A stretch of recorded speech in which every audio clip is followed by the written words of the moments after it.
Son creo que los gráficos que encuentran en el libro, ahí va. Claro, son los gráficos. No, están buenísimos, están buenísimos. Acá el libro Mentalidad para Invertir. El libro del amigo Batistón. Y semana que viene a todos los serrucheros, tengo que ver cuándo me encuentro con Cata ahí en Buenos Aires, pero yo voy a estar miércoles, jueves y viernes, y sábado en Buenos Aires, porque tengo también una exposición ahí grande que hace una empresa de España. Está bien. Rankia. ¡Qué bárbaro! Muy ¡Qué bien! Muy bien, Batista. Sí, vamos a exponer el libro para Rankia España, así que, bueno, muy contento, obviamente. No, claro, ¿qué te parece? ¿Qué te parece? Y ahí voy a tratar de coordinar con Cata en algún momento para dejarle los libros. Acá Rodrigo dice la gira mundial de Batista. Estoy charlando con una universidad de Perú. No quiero adelantar nada, pero ahí vamos a ver si vamos para Perú. Acá Rodrigo entonces tiene razón. Bueno, a ver, ¿qué? Cae el dólar. Cae el dólar. ¿Cuáles son los factores de la caída del dólar? Y lo primero que tenemos que anotar nosotros es la fecha en la que estamos. Estamos 19 de junio. ¿Qué pasa el 30 de junio? Termina la baja de retenciones. Finish, estamos en el sprint final, ¿viste? Lo tenés ahí corriendo. Claro, tenés la liquidación corriendo la fecha. ¿Por qué? Porque el gobierno ya fue contundente en esto y fue muy claro. El gobierno dijo, nosotros el 30 de junio se terminó el beneficio impositivo fiscal, podríamos decir, que le estamos dando a los productores. A partir del 1 de julio, retenciones vuelven a la normalidad. Así que apúrense a liquidar, lo dijo Milei. Por lo tanto, tengo que creerle al gobierno en este sentido. Después, si dan un sprint más, veremos, qué sé yo. Pero por lo pronto, liquidación del agro acelerándose, porque por esa razón. Pero hay otra razón que confluye a que se haya encontrado una sobreoferta en estos días con respecto al agro. Recordemos que la semana pasada hubo feriados. Claro, sí. Primer punto, no menor. El lunes y mañana. Tenemos lunes, mañana y hoy es feriado en Estados Unidos. ¿Verdad? Sí. Hoy es feriado y en Brasil también. Y en Brasil también. Sí. Bien, entonces, tenés muchos, en vez de tener 5 días, tenés 2 días de liquidación, 3 días de liquidación prácticamente. Sí. Y eso te acotó muchísimo, 2 días de liquidación. Y eso te acotó muchísimo la cantidad de días, entonces se concentró la oferta en 2 o 3 días de liquidación. Claro. Segundo, y muy contundente para mí, argumento y elemento es el pago de aguinaldos. El pago de aguinaldos que empieza en esta fecha, los últimos 10 días de este mes, empieza a notarse la liquidación del canuto, de los dólares. ¿Para qué? Bueno, para enfrentar el pago de aguinaldos. Muchísimas empresas están liquidando dólares para pagar aguinaldo y eso confluye también a la baja del tipo de cambio. Recordemos que las empresas tienen restricción cruzadas para operar en el MULC y en el MEP. Entonces, ahí te encontrás con un montón de empresas que incluso te conviene liquidar en el MULC, dependiendo de la cotización, pero hay muchas que están obligadas por una cuestión de control cruzado. Está creciendo fuerte la demanda de obligaciones negociables, la oferta de obligaciones negociables. Colocó una Banco Macro hace unos días y vuelve a crecer y vuelve a aparecer como vector de oferta de dólares en el mercado local la oferta de las obligaciones negociables. Recordemos que cuando se colocan las obligaciones negociables, después las empresas se dan vuelta y venden esos dólares en el mercado único libre de cambios. Entonces, ahí aparece una oferta importante de dólares por parte de las ON. ¿Podría haber sido un momento? Sí. Te pregunto, ¿está creciendo o hubo colocaciones de ON? Hubo colocaciones de ON y estamos encontrando una etapa en donde aparecen de nuevo las colocaciones.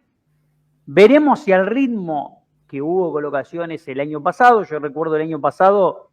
había sido fenomenal. Fenomenal, era todo el tiempo, ¿viste? Abrías el mail, colocación de obligación negociable, colocación de obligación negociable. Claro. Ahora está un poco más lento y más trabado. De hecho, hubo algunos default de algunas empresas. Eso generó una alerta y generó una alarma en el sector No está bueno que eso ocurra, obviamente, me parece que ahí tienen que articularse todas las medidas para que, digamos, para la protección del inversor, en definitiva, porque es el inversor el que va y confía y presta su dinero y bueno, y a la Argentina le conviene que el mercado de valores sea un mercado confiable, en un mercado en donde te encuentres con un 2, 3, 4 default, ¿viste? Entonces, para prestar atención a esa situación. Y por ahí, Mati, hubo algo como en ese 2024 tan efervescente que fueron como las estrellas, alguna especie de saturación, ¿no? Entonces ahora está un poco más tranqui.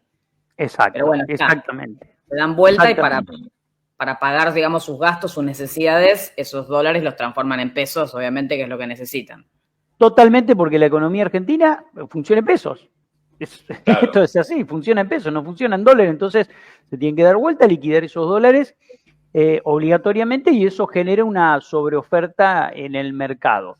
Y la cuarta es la señal de que las reservas pasaron los 4.180 40.000. Si estamos en 4.000 estamos al horno, 40.180 millones de dólares en el día de ayer. Dato muy importante. A ver. Viste que dicen, y yo coincido con esa cuestión, de hecho yo lo dije en un video de YouTube en mi canal, que el Banco Central está alquilando reservas de alguna u otra manera, pero al mercado no le importa mucho. Al mercado lo que le importa, más allá de que le molesta que el Banco Central no compre reservas y que se acumulen vía deuda, el numerito también es importante, porque es el respaldo que tenés para la salida. Pienso en el inversor internacional, dice, bueno, si yo entro a la Argentina, mientras más, no me importa si son prestadas. ¿De dónde vienen? ¿Hay o no hay? Yo lo único que quiero es darme vuelta y que esté en mis dólares. No me importa otra cosa. Si están mis dólares, está todo bien. De hecho, el evento que tranquilizó a los inversores internacionales en 2018 fue cuando el FMI le baja 45.000 millones de dólares al gobierno, al Banco Central y al gobierno de Macri, que le dio la garantía a todos los que estaban adentro de Argentina de quedarse un año más. Claro. No le importó al inversor que sea prestada. No le importó, no importa que sea prestada.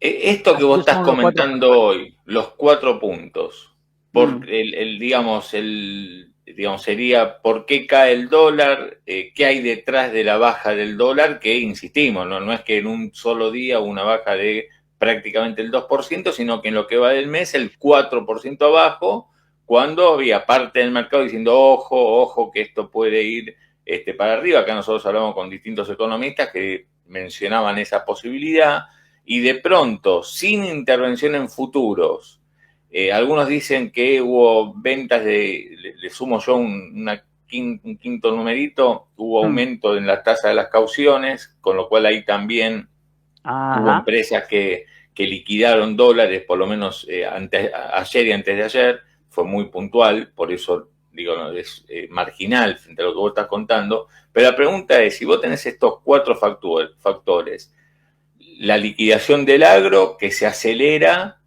porque se termina a fin de mes la baja de retenciones a la soja y vuelve a su nivel anterior, más la concentración de feriados, un hecho puntual que tiene que ver con los aguinaldos, la oferta de ON menor que antes, pero ahí está, lo de las reservas que vos comentabas, ¿no? Esto implica que esta baja del dólar se da vuelta en los próximos días, o qué, o puede ir todavía más para abajo, al contrario, porque hay un cambio de expectativas en el mercado. Es bueno, muy bueno el punto. Ahí podríamos sumar un quinto elemento, ahora que estoy pensando en voz alta, que es que el gobierno anunció que va a emitir 1.000 millones de dólares por mes de bonte de acá hasta fin de año. Claro. En consecuencia, esa emisión de bonte, si hay suscripción internacional, cosa que yo creo que va a haber, es una oferta de dólares de 1.000 millones en el mes. Claro, es un flujo. Es un flujo. Ese punto, Pau. Es un flujo asegurado.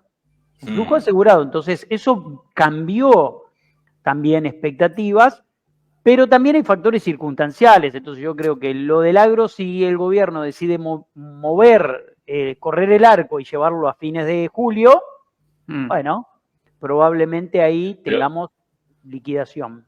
Pero vos qué decís, que hay en el mercado están dando la posibilidad de que el gobierno extienda este beneficio al campo. Siempre está esa posibilidad.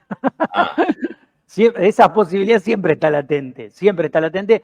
Quizás no ocurre, pero en caso de ocurrir, ahí tenés un mes más de liquidación. Yo creo que el gobierno no va a tener problemas de acá hasta todo lo que tiene que ver con julio. Tampoco creo que tenga, ojo, hay que ver ahí cómo responde la demanda de vacaciones de invierno, porque yo estaba mirando hoy a la mañana, ahí hay un punto, ¿no? Porque vacaciones de invierno sale lo mismo, no sé, no quiero decir un destino turístico para no quemar a nadie, pero sale lo mismo algunos lugares de la Argentina que el exterior, la mayoría de los lugares de Argentina sale lo mismo que el exterior y mucha gente se va a ir a vacacionar al exterior. Claro, entonces, cuidado con la presión que puede haber de demanda. Ahí no sabemos bien cómo van a articular la oferta y la demanda. Sí sabemos que hasta el 15 de agosto es la liquidación fuerte de la cosecha en la Argentina. Entonces, hasta ahí tenés garantía de que va a entrar ese dinero, por eso el gobierno hábilmente lo que está haciendo es hacer una especie de martingala con emisión de deuda de acá hasta fin de año, 1.000 millones por mes, para asegurarse un flujo, como dice Pau, de dólares entrantes para volcar oferta en el mercado, atendiendo una demanda que seguramente va a ser creciente en el segundo semestre y puntualmente quizás en julio con el tema de vacaciones. Todavía no lo sabemos, pero veremos. Sí, generalmente sí. Vacaciones de invierno, creo, por ahí me equivoco, es más, es una vacación medio low cost, ¿no? En el universo de la gente. No es lo mismo que las vacaciones de verano, claro, que son las fuertes, digamos. Sí, obvio. Sí, obvio. Sí. Claro, que quizás, viste, hay muy poca familia que se pueden dar el lujo de meter 2 vacaciones, verano e invierno. Entonces, me parece que las vacaciones de invierno quizás no tenga el gran impacto que tuvo enero y febrero, pero por ahí me equivoco y tenés hordas de gente yendo a Miami. De hecho, el Mundial de Clubes... Movimiento vamos a ver, porque si lo vimos la cantidad de personas que hay ahora en Miami o el fin de semana con gente saliendo a Brasil. El que más o menos puede, creo que lo hace. Pero bueno, va a ser un factor más. En por lo menos en los días que quedan de junio, vos ves que la perspectiva es esta, un dólar tranquilo, inclusive a la baja, pensando que se da como esta dinámica de cuando empieza a bajar el dólar y empiezan las liquidaciones, que quiere liquidar no se quiere quedar afuera, entonces liquida ahora porque mañana puede estar más bajo, ¿no? Exacto. Está como esa ruedita que sucede en estos días, ¿no? Totalmente, teniendo en cuenta además que tenés aguinaldo en los próximos 10 días, más allá de que muchas empresas por ahí liquidaron al inicio del mes, a sabiendas de que a fin de mes tenés el pago del aguinaldo y que todo el mundo se van a chocar para liquidar los dólares, y que podía confluir en una baja del dólar y se posicionaron quizás en tasa. De hecho, es una operatoria que se suele recomendar mucho también desde el punto de vista de la asesoría. Liquidar los primeros días de diciembre y los primeros días de junio, ¿para qué? Para posicionarte en tasa y después en tasa haces casi 25 días de tasa. Bien. Claro, sí. Está bien. Que estaba acá chequeando un dato. Chelo, espera, no, antes te tenía esto, porque lo dijo esto Felipe Núñez, dice a propósito del dólar. Felipe Núñez es uno de los asesores de Caputo, dice: el dólar flota entre bandas, puede subir o bajar, pero el equipo económico no va a devaluar y no ha accionado nunca por intereses electorales, con una macro sana, es decir, superávit fiscal, cantidad de dinero fija, Banco Central recapitalizado. Es lógico pensar que el tipo de cambio real se aprecie. Esta fue la explicación, por lo menos, del único, por lo menos que yo vi, asesor, funcionario del equipo económico que salió a hablar de esto que estamos charlando nosotros, dólar para abajo, ¿no? Ellos hablan, bueno, de flotación y que, en todo caso, que está todo dado, lo que siempre dice, que el tipo de cambio real se aprecie, que Argentina es lógico que en este contexto de economía sana, superávit fiscal, programa económico, cantidad de dinero fija, que todo lo que están expresando tiene su lado B, ¿no? el superávit fiscal, siempre hablamos acá, y ahora seguramente te vas a meter con eso, de que, bueno, están capitalizando intereses, con lo cual no son tenidos en cuenta para la contabilidad del mes a mes. El tema del programa monetario, que también, digamos, la cantidad de dinero que andan dando vueltas por la economía no está necesariamente fija como está contando acá, pero digo, la posición del gobierno es que están las anclas puestas para que la Argentina tenga este tipo de cambio real, para que Argentina tenga un dólar barato y sea cara en dólares. Ellos dicen, bueno, ¿qué quieres? Si te estamos haciendo todo bien, ¿qué vamos a estar regalados? Esa es la posición del gobierno.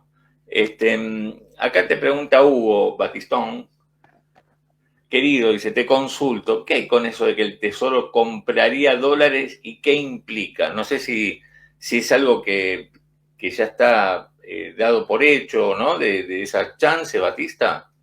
No lo escuché, que el Tesoro tiene que comprar dólares para pagarle a los bonistas. Porque Claro. Acá yo me acuerdo, la última vez que hablamos con Goldín dijo, no es que en algún momento el Tesoro va a ponerse a pensar si le conviene o no, va a tener que comprar dólares. ¿Entendés? Entonces, lo que implicaría es eso, ahora el día que salga a comprar y posiblemente le ponga justamente un piso o el nivel del dólar sea un poco más alto que esto, ¿no? Y lógico, porque ahí contestándole un poco al oyente, es lógico que si el Banco Central, el Tesoro retiró demanda, y en este caso el Banco Central también retiró demanda, el Banco Central tendría que haber comprado 5.000 millones de dólares en todo este periodo. No los compró porque retiró demanda. ¿Para qué retiró demanda? Adrede retiró demanda, y una demanda de 5.000 millones de dólares, que si lo dividimos por 60 días, estamos hablando de un número importante diario de compras.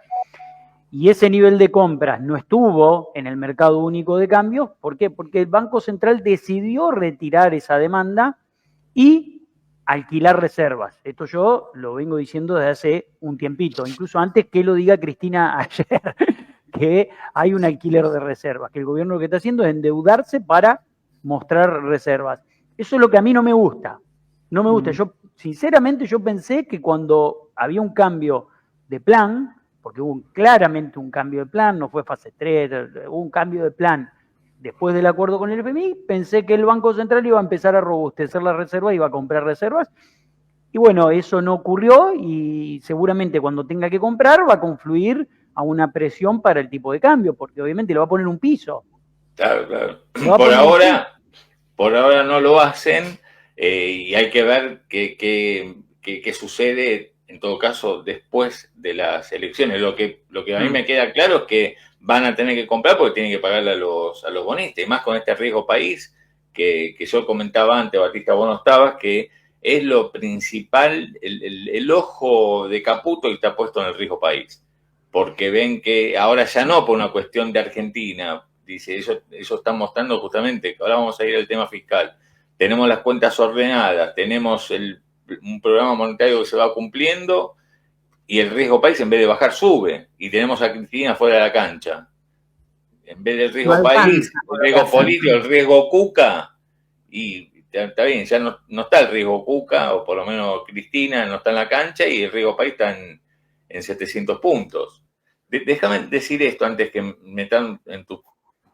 Porque comentaban antes el tema de, bueno, como que la venta de supermercados estaba mejor, ¿no?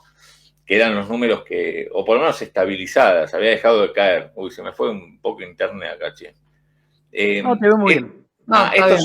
Estos son los datos del año pasado, abril del año pasado. Fíjense de la caída que veníamos. 17,6% contra abril del 23. Uno espera, si el consumo estuviese lanzado, uno esperaría que ahora los supermercados estuviesen recuperando la caída esa del 18% de abril del año pasado. Totalmente. Y no es lo que se ve. Entonces, por eso digo, acá comentaban, el consumo está mejor, ahora sí, está recuperando. Hablábamos del tema mayoristas y lo encapsulábamos en un hecho puntual de ese sector donde la gente, si efectivamente no tiene que acumular o estoquear, y posiblemente sean malas noticias para los mayoristas, más si los supermercados están metiendo promos todo el tiempo, pero ni así recuperan. Veíamos que la mejora intermensualidad del 0,5 y la interanual de ¿cuánto, Pauli? Antes que saque 8%, una cosa así. Bueno, ahora lo vamos a ver, pero fíjense lo que había caído abril del 20... 8,9. Claro, entonces recuperó 9 frente a una caída del 17,6, la mitad. Claro. No está en el punto de partida, ni siquiera en el punto de partida. Por eso, esa es la realidad del consumo. Yo te voy a sumar algo. Sí, ayer salió un informe de la Federación Industrial de Santa Fe. Hace unos trabajos muy buenos. Te comenté unos trabajos muy, muy buenos. Lo voy a mencionar un poco por arriba porque traje muchas cosas hoy. Pero la Federación Industrial de Santa Fe, obviamente viene con delay el dato, pero el dato es el del mes de abril, no el de mayo. Dato el del mes de abril. Esto Nosotros también dijimos, ¿cómo? Claro, esto también. No, digo, también, digo, como para... Bien. El dato es del mes de abril. Nosotros dijimos acá, en marzo, vimos una modificación en lo que tiene que ver con el estimador mensual de la actividad económica y dijimos, cuidado. Cuidado, ¿por qué? Porque parecería que pegó un techo y empieza a corregir para atrás. Bueno, ¿qué pasó en abril y mayo? Bueno, la sensación que uno tenía era que abril y mayo empezaron correcciones fuertes. Empezó a sentirse esa anemia que tiene el salario para poder convalidar, no solo aumento de precios, sino para poder motorizar el consumo. ¿Qué mostró la Federación Industrial? Que el crecimiento interanual de abril del 2025 contra abril del 2024 fue del 1,1%. Y vos me decís, bueno, crecimos 1,1%. Sí, pero habíamos caído 11% en el año anterior, abril contra abril. O sea, caíste un 11% y recuperaste un 1,1%. Claro, Primer punto. Estás comparando contra un mes que fue caótico. Abril caíste 11% y ahora estás subiendo 1,1%. Nada. Segundo, de marzo a abril, la caída fue del 7 de este año fue del 7,7. 7,7. Y en todo el primer cuatrimestre del año el crecimiento fue del 9%, pero el primer cuatrimestre del año pasado habías caído casi 15%.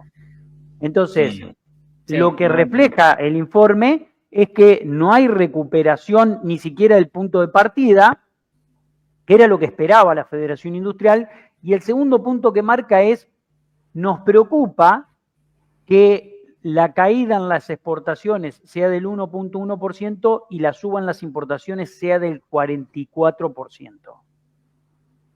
44, 43, ahora no me acuerdo bien.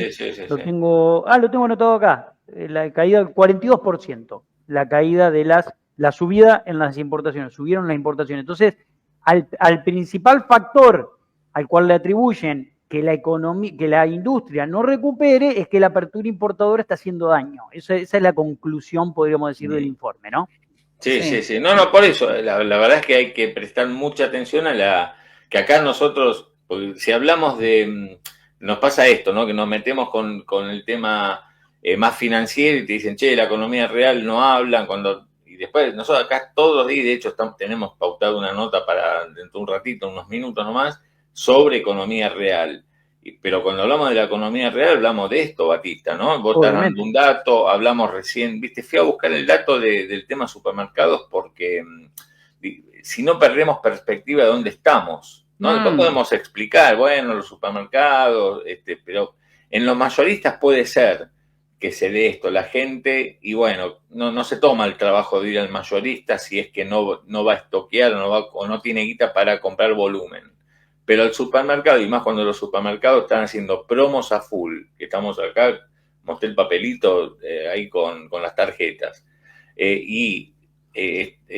tienen mini locales puestos por todos lados.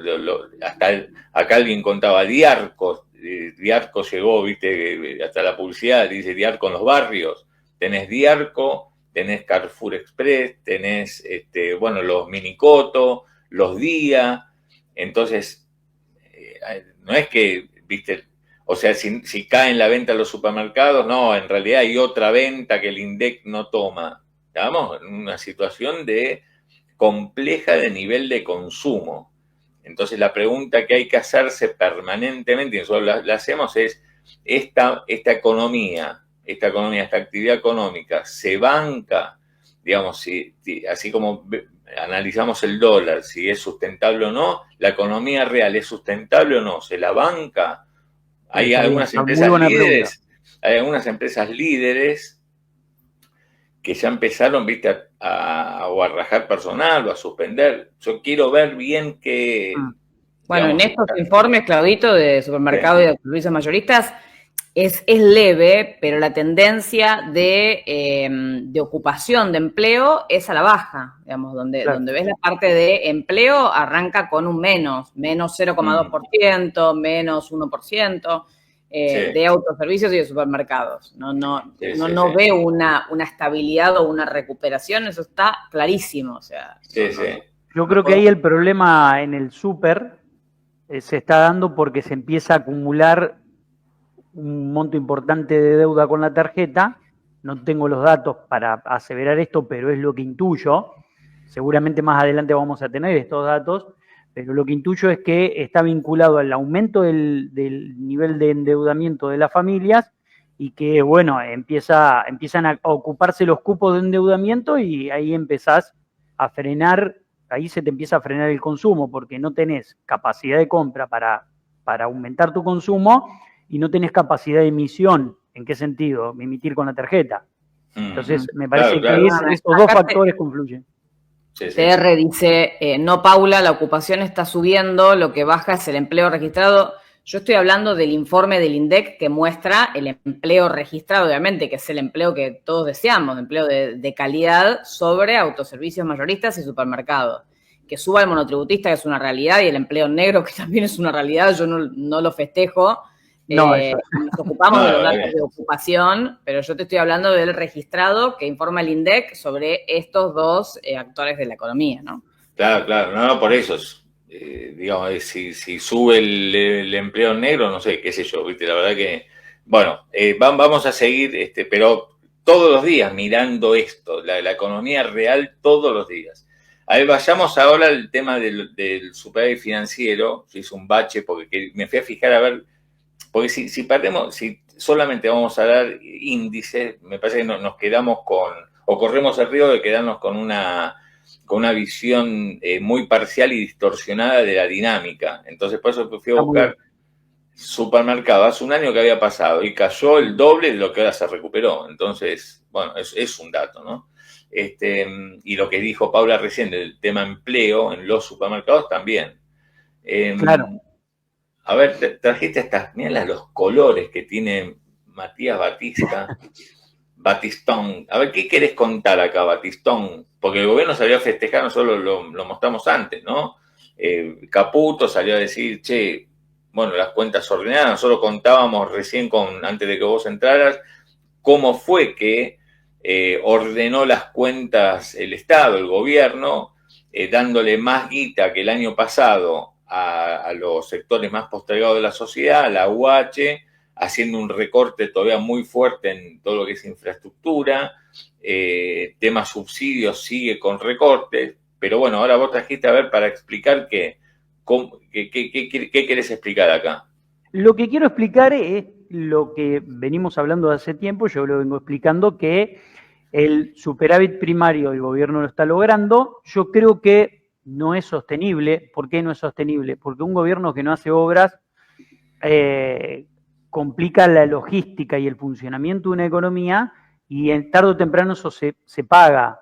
¿Se paga con qué? Con mayores costos para las empresas. Entonces vos me decís, che, yo no quiero que me bajes impuestos, yo quiero que hagas obras. Ya está, yo quiero que hagas obras. ¿Por qué? Porque prefiero que esa plata mejore la competitividad de la economía y la única forma de que esto sea sostenible es que el Estado haga las obras públicas que no hace el privado. Es necesario pensar en obra pública. Yo entiendo la discusión que quiere dar el gobierno, pero yo creo que no es sostenible a largo plazo porque lo vamos a pagar con peor competitividad. Dicho esto, vamos al financiero. Vamos al superávit financiero. El gobierno está hablando de superávit financiero, pero las LECAPs, BONCAPs, las LEFI que dejaron de ser LEFI ahora y pasaron a ser LECAPs, y otro bono que es el PR17, pero básicamente LECAPs y BONCAP, hoy hay muchísima emisión de LECAP y prácticamente todos los instrumentos están girando a LECAP. Históricamente vos tenías las LEFIs adentro del Banco Central que devengaban interés todo el tiempo y se registraban todo el tiempo porque se pagaban. Hoy tenés todo lo que tiene que ver con LEFI pasaron a ser LECAPs y la bola de LECAPs es importante, empieza a ser muy importante. ¿Cómo registra las cuentas el Estado? El Estado imputa por percibido, no por devengado. La diferencia entre devengado y percibido es percibido todo lo que está pagado, todo lo que está cobrado se registra. El devengado, si yo te debo a vos, tengo una deuda con vos y tengo intereses con vos y este mes devengó el interés o devengó un alquiler, por ejemplo, si no te lo pagué, yo lo tengo que registrar igual porque está devengado ese alquiler. ¿Se entiende? Las empresas imputan todos los asientos contables por devengado. El Estado lo imputa a base caja. Pagado, cobrado, pagado, cobrado. Entonces, ¿qué es lo que está ocurriendo? Las LECAPs, las letras deberían devengar interés. Ahí tengo un capital de 10.000 pesos, me prestaste 10.000 pesos, primer mes te tengo que pagar intereses, 1.000 pesos de interés. Segundo mes que te tengo que pagar, 1.000 pesos de interés. Eso es como históricamente funcionó el déficit financiero del Estado, con los instrumentos que el Estado emitía. Cuando vino el gobierno decidió cambiar esa lógica y decidió empezar a emitir LECAPs. Esa bola de LECAPs convirtió todo a LECAPs, ¿para qué? Para hacer lo que viene en la segunda placa, tercera y cuarta. ¿Qué es lo que hace el gobierno para que la gente entienda por qué yo cuestiono el superávit financiero? Vamos a la otra. Pasamos a la otra. Espera, que ahí la agarro, ¿eh? Fíjense que esto es diferente a lo que vimos antes. Vos tenés un capital de 10.000 mangos, mes 1 y mes 2 no pagaste intereses. ¿Cómo que no pagaste intereses? No, porque el interés capitaliza. Y te lo voy a pagar al final. Entonces vos decís, che, pero bueno, está bien. Pasaron 2 meses, la LECAP son a 2, 3 meses. En el mes, si emití una LECAP ahora, en el tercer mes lo voy a tener que reflejar en el estado de situación de base caja del Estado Nacional y ahí sí va a figurar el déficit financiero todo junto, en vez de mes 1, mes 2, claro, pero no. ¿Cómo que no? Porque al vencimiento de esa LECAP, que ahí cuando vence te debe 1.200, lo estoy haciendo en un ejemplo, técnicamente el interés no es ese, pero lo estoy haciendo como para que lo entiendan fácil. Sí, claro. Vence capital e intereses y te digo, yo te tengo que pagar, pero te doy otra LECAP. Abro la licitación y en esa licitación, entre los que suscriben nuevas LECAPs y los que dicen yo quiero la plata, vence algo. Generalmente no está venciendo nada, vence algo. Alguito. Sí. Generalmente se renueva el 100%. ¿Qué significa que se renueva el 100%? Que se rolea. Entonces, ahora, tu capital arranca de 1.200. O sea, vos me prestaste 1.000, capitalizó intereses, ahora arranca de 1.200. Y vamos a la tercera placa. Esta. Exactamente. Ahora el capital es de 1.200. Pasa mes 3, pasa mes 4, y ahora te debo 1.500. ¿Por qué? Porque te debo el capital de 1.200 más los intereses que generó en el mes 3 y 4. Sí. 3 y 4. ¿Y qué pasa? Para que se entienda, Mati, cuando vencía la primera de que era capital intereses 1.200, si vos renovabas, no te pagaba. Exactamente. Esto, o sea, te quedaste con una nueva LECAP. Bien.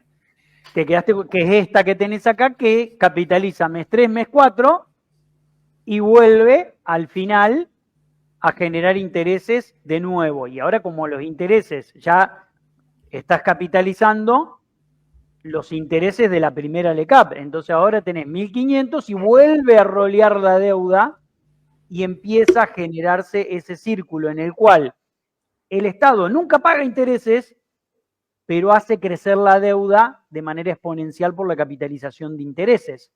Entonces, los intereses van capitalizando y van sumándose, no se reflejan contablemente en el resultado financiero del Estado mes a mes, y el Estado te dice: tengo superávit fiscal primario y financiero. Y yo te diría: pero mirá cómo estás aumentando la deuda, porque eso que estás roleando todo el tiempo no lo reflejas acá, pero alguien lo va a pagar a eso. En algún momento alguien lo va a pagar. La estás pateando, estás sumando, estás sumando. Esto es lo mismo que si vos me prestás guita, Claudio, y yo te digo: mirá, dentro de 2 meses te doy los intereses y el capital. Y cuando venís a los 2 meses te digo: che, ¿me lo prestás de nuevo? Dentro de 2 meses te doy de vuelta el interés y el capital. Bueno, dale, sí, total no lo necesito ahora. Y así va creciendo mi deuda. A lo largo de un año no te pagué nunca intereses. Los capitalicé y los roleé. Pero ¿Y eso está mal? O sea, ¿en qué punto es peligroso, por lo menos para nuestra economía? Muy buen punto. El punto es peligroso cuando vos empezás a tener un nivel de endeudamiento, porque no nos olvidemos que te estás endeudando con un dólar que está fijo. Si bien es licuable la deuda, porque una devaluación te puede licuar la deuda está creciendo muy fuerte en dólares. Tu endeudamiento en LECAPS está creciendo muy fuerte en dólares. El crecimiento de la deuda es muy grande en todo este tiempo. Después voy a traer el dato, pero el último dato estaba casi en 470.000 millones. Aumentó casi 90.000 millones en un año. Después voy a traer bien ese dato. Producto de esto, ¿de cuánto hubiera sido el superávit fiscal? El año pasado tuvo un superávit fiscal financiero, el gobierno, de casi 2.000 millones de dólares. Yo lo tomo a dólar promedio de todo el año, oficial de todo el año. Si vos hubieras utilizado la contabilidad y hubieras pagado todos los intereses que devengaron en el año, porque los debés, ya devengaron, los debés.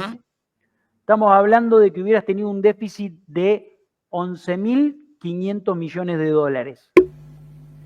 ¿Es menor al déficit que tenías otrora? Sí, tenías déficit de 20.000 millones de dólares, tuviste con Alberto un déficit de, espera que tengo los gráficos acá históricos, tenías un déficit casi de 30.000 millones de dólares con Alberto, 38.000 en el 2023, 24.000 en el 2022, 22.000, pero esos déficits tenían también la capitalización de el pago de intereses.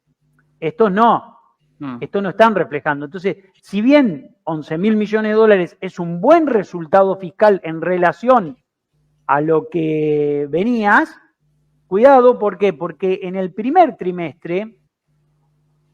cuatrimestre de este año, esa capitalización de intereses y el déficit que hubieras tenido, y esto no lo pude chequear, pero son datos de un amigo y compañero de este grupo, que es Cristian Buteler, lo estaba leyendo esta mañana, dice que sería de 4 puntos del PBI proyectado para este año el déficit si considerás estos intereses. El año pasado fue de 2 puntos, este año sería del doble.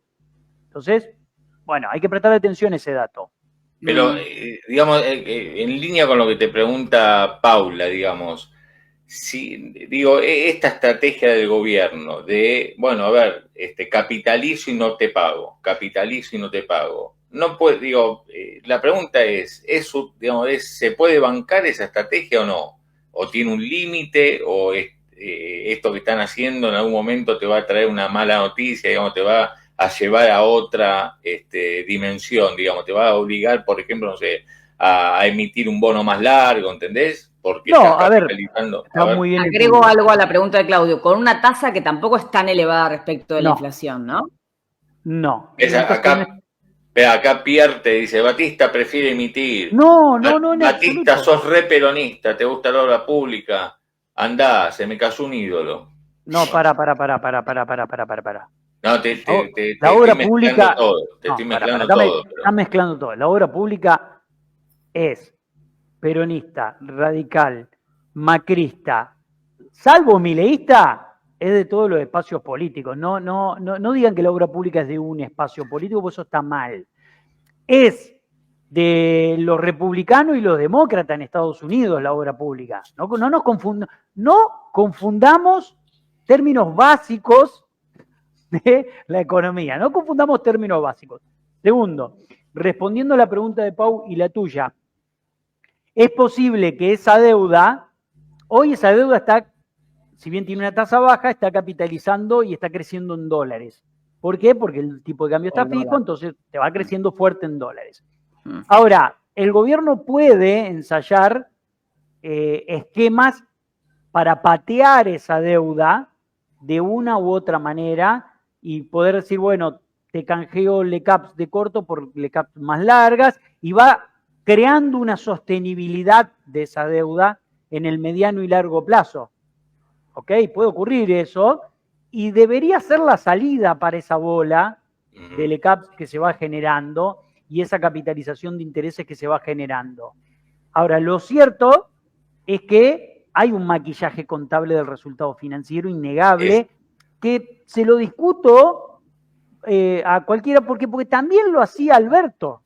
¿Por qué también lo hacía Alberto? Porque Alberto tenía un déficit cuasi fiscal adentro del Banco Central, y como el gobierno actual, digamos, cuando Milei era candidato, se lo contaba, porque decía, no, el déficit fiscal no es de 2 puntos, como me dice el gobierno, hay un cuasi fiscal, que es de 5 puntos del PBI.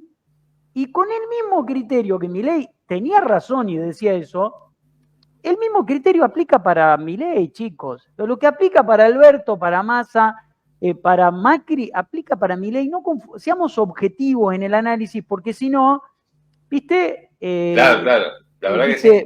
Digamos, hay un sesgo del conocimiento que lo marca Daniel Kahneman, que es un autor ganó un premio Nobel de Economía, Daniel Kahneman, que es psicólogo, es autor de muchos libros, y él dice que hay un sesgo a aceptar lo que un espacio político que te gusta hace y a no aceptar lo que otro hace, ¿me entendés? Entonces, y en las inversiones te juega en contra, digamos, creer todo lo que te dice un espacio político y desechar todo lo que te dice otro. La verdad es que cuando vos analizás las inversiones tenés que analizarlo fríamente y objetivamente, y si hay cosas que te hacen ruido, bueno, a mí me interesa ver cómo va a ser para sostener este nivel de endeudamiento creciente, que además se acumula el endeudamiento en dólares. Sí. Está acumulando endeudamiento en dólares, está acumulando endeudamiento en pesos, para no reflejar el déficit financiero, porque de último podría haberlo reflejado y podría haber pagado los intereses. Es decir, pago los intereses, no los capitalizo, los voy pagando, porque además cuando lo capitalizás se te hace una bola, ¿viste? El interés compuesto es delicado. Lo voy pagando todos los meses y reflejo mi déficit financiero y lo voy corrigiendo, voy viendo, articulando cómo lo voy corrigiendo. Bueno, son discusiones, chicos. Pero ¿vos crees que rápidamente van a tener que, digamos, que modificar esto, que todo el mundo, esto que estamos contando en el mercado se sabe, digamos? Sabe. Por eso. Pero la cuestión es si esto lo obligan a cambiar la estrategia dentro de poco o no, pueden seguir bancándola.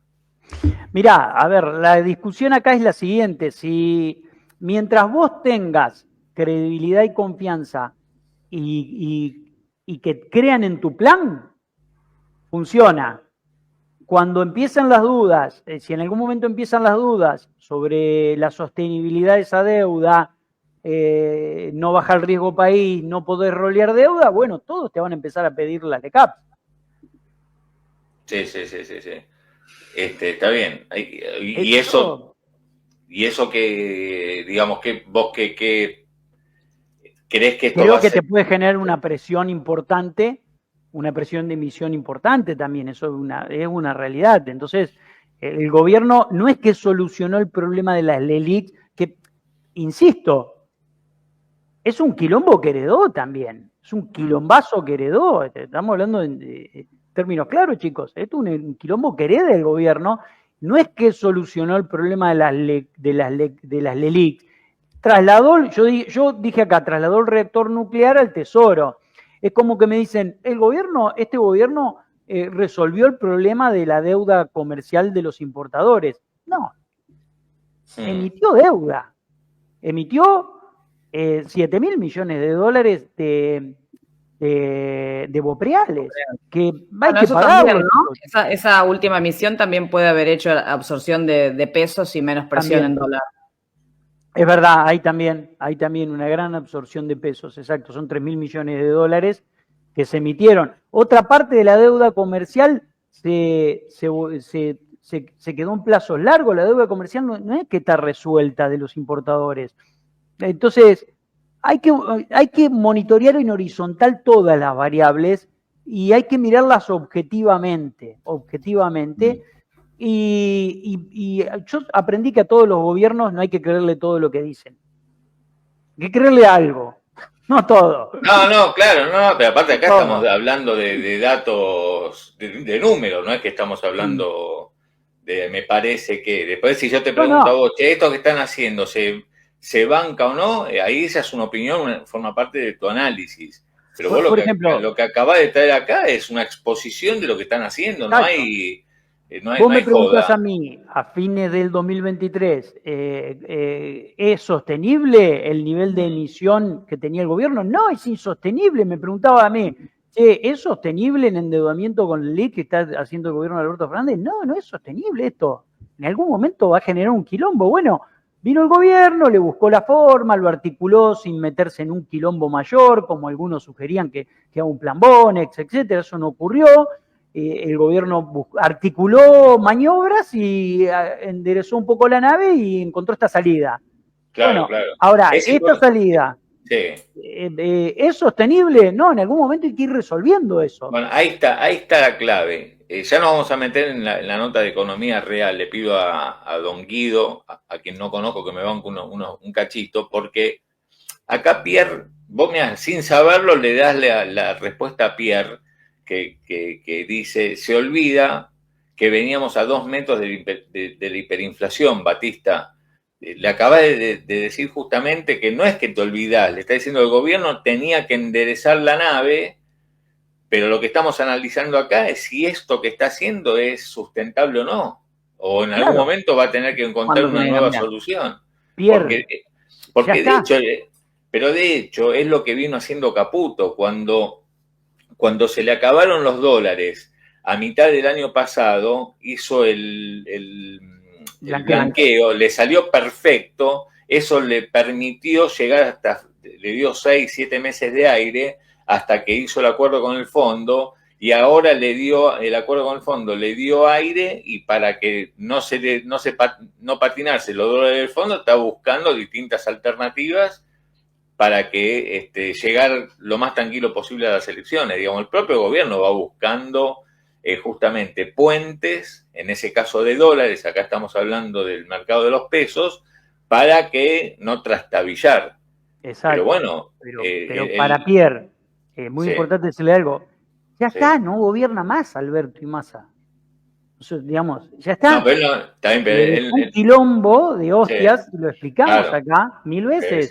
Y es más, lo acabamos de decir, yo lo acabo de recordar, pero yo ahora tengo que cuestionar la sostenibilidad de muchas cosas. Claro. Pero por eso no podés, a Pierre, y que no lo tenía, hoy estaba con nosotros, digamos, no lo tenía acá en el chat, así que bienvenidos todos los que se suman, no sean vagos, pongan likes. Por favor, hay gente muy vaga, no se lo digo a Pierre, que apareció hoy, pobre Pierre, pero a los demás sí les puedo decir que son todos vagos. Acá, cada vez que hacemos un análisis, en este caso Matías hace un análisis con placas, digamos, un análisis de, viste, como si estuviera en la universidad y contando, che, mira, pasa esto, y después te suman los números reales, porque fue noticia el tema del superávit financiero, lo comentamos bien temprano. Cada vez que hacemos estos análisis no podemos decir, che, pero acuérdense que estamos en el fondo del mar, porque parecemos eso, hablando de Alberto Fernández, cada vez que tomaba una medida, decía, pero acuérdense que a mí me tocó la pandemia, y sí, flaco, ¿qué va a hacer? Sí, es verdad. Y bueno, mala leche. Digamos, está bien, vos ya sabés, digamos, está bien, ¿qué va a hacer? Pero Alberto Fernández, sí, me tocó la pandemia, y sí, la verdad que qué cagada, pero y sos presidente. Hacete cargo. Hacete cargo. Sos presidente. Hacete cargo, hermano. ¿Qué te diga? Mira lo que se Pierre. Sí, qué grande. Ponelo a Pierre. Ponelo a Pierre, por favor. Los veo siempre. Vamos, Pierre. Vamos, Pierre, carajo. Yo que le decía que apareció hoy. Te das cuenta que somos todos injustos.